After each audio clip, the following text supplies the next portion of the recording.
Hello everyone, I hope you're all having an amazing day today. Now if you're a fan of Spider-Man, you might have noticed he doesn't wear the exact same suit all the time, or at least not in the movies. He's had some suit changes over the years in comics and stuff, but in this video we're going to be doing a tier list for all of the live action Spider-Man suits that he's worn throughout the movies. Feel free to let me know what you think in the comments section down below. Let me know which one's your favorite, least favorite. And without any further ado, let's hop right into the ranking. So to go ahead and start off with the original one Tobey Maguire wore throughout pretty much the whole trilogy actually. We'll put that in the A tier, I guess. They did a good job of making sure the webs popped out and it's comic accurate. There are some that are better, but it definitely does its job. But we also got to look at the first one he made, his one for the wrestling tournament. Yeah, that's going down low. Obviously, it served its purpose. It was intentionally bad because it's the first thing he made and he's a high schooler, so it wasn't supposed to be great. But when you compare it to the others, obviously it's going to be pretty low. Then we have the Japanese Spider-Man suit.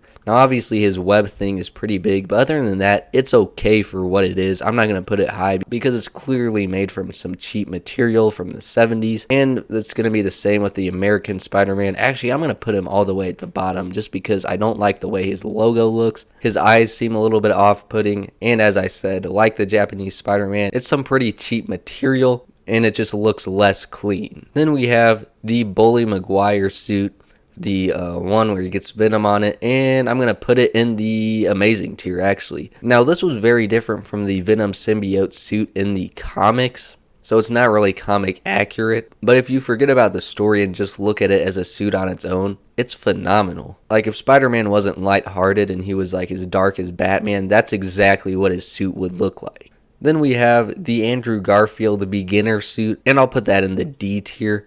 I think it's by far the best origin suit. I just find it the most realistic with the sunglasses and the sock hat and stuff. It seems like what I would do if I were him and I didn't have much to work with. And then we have the main Andrew Garfield suit from the first movie, and I'm going to put that in the C tier. I know what they were going for by making the eyes like not white and stuff, but at the end of the day, it just didn't work as well as it should have. In some of like the promos and stuff, it looks cool, but when you actually see it in action with all of the lighting and the different scenes, it's pretty off-putting. It's still better than the ones below it, but there have definitely been some better suits. Then we have his second suit, and I'm going to put that in the S tier. That's pretty much spot on. They made the eyes pop out more. It's obviously more lean, but it fits him, and it's just very well made. Then we have the Tom Holland beginner suit, and I'm going to put that in the F tier. Now, obviously, the beginner suits aren't going to be very high, but this one just seems unrealistic because he has the moving eyes. I don't really know how he did that by himself. I mean, he is pretty smart, so I'll give him that. But the other two beginner suits just seemed more realistic, like something a high schooler would actually make. Then we have Tom Holland's first suit that he got from Tony Stark,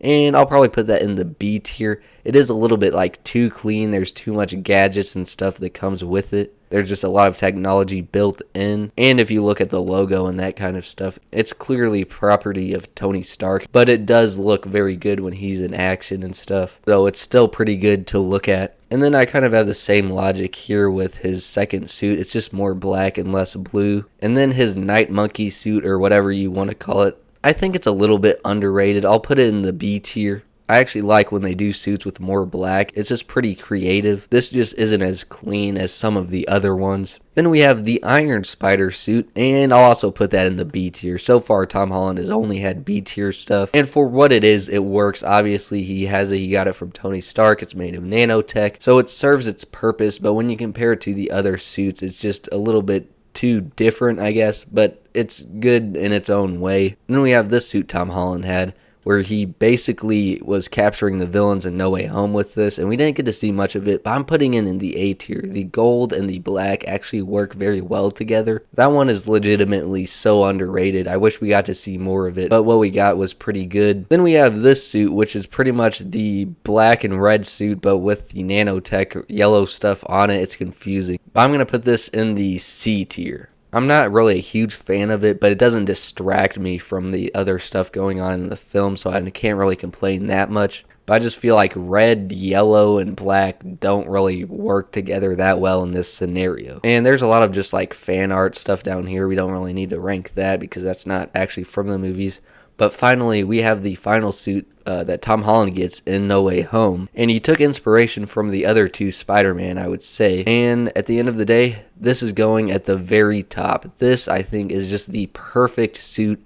They finally made it, and I can't wait to see more of this in the sequels. Feels the most comic accurate, but it's also just so clean. And I know what we saw of it, I think, was pretty much just all CGI, but it does legitimately look very good. But let me know how you would rank the Spider-Man suits. As always, thank you guys so much for watching, and I will see you guys in the next